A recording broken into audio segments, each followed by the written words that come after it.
প্রিয় দর্শক, আপনারা জানেন রাজধানীর এভারকেয়ার হাসপাতালে বিএনপি চেয়ারপারসন ও সাবেক প্রধানমন্ত্রী বেগম খালেদা জিয়া চিকিৎসাধীন আছেন। তার বর্তমান শারীরিক অবস্থা এবং চিকিৎসা কার্যক্রম সম্পর্কে জানতে আমরা জান্নাতুল বাকিয়া কেকার কাছে যাচ্ছি। তিনি আছেন এভারকেয়ার হাসপাতালের সামনে। কেকা, বেগম খালেদা জিয়ার শারীরিক অবস্থা এবং চিকিৎসা কার্যক্রম সম্পর্কে সবশেষ কি আপডেট আছে আমাদের দর্শকদের জানাবেন।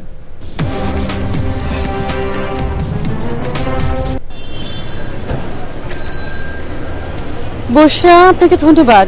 আসলে গত দুদিন বেগম খালেদা জিয়ার শারীরিক অবস্থা এবং তাকে উন্নত চিকিৎসার জন্য লন্ডনে নিয়ে যাওয়ার জন্য এক ধরনের উত্তেজনা ছিল গোটা মিডিয়া জুড়ে, গণমাধ্যম জুড়ে, দেশ জুড়ে। জনমানুষের মধ্যে আগ্রহ ছিল। আজকে বিকেল 4টায় বেগম খালেদা জিয়ার যে মেডিকেল বোর্ডের চিকিৎসক ডাক্তার AZM জাহিদ হোসেন বিকেল 4টায় কিন্তু প্রেস ব্রিফিং করে অনেকটাই সেই উত্তেজনার মধ্যে কিছুটা হলেও প্রশমিত করেছেন, এই বার্তা দিয়ে যে বেগম খালেদা জিয়ার শারীরিক যে অবস্থা সেটার চেয়েও বড় কথা যে উদ্ধার তখন তার শরীর সেই ধকলটা নিতে পারবে কিনা এই বিবেচনায় মেডিকেল বোর্ড বলছে যে এয়ার অ্যাম্বুলেন্সে করে দীর্ঘ যাত্রাপথে নেওয়ার জন্য সব ধরনের প্রস্তুতি তাদের আছে।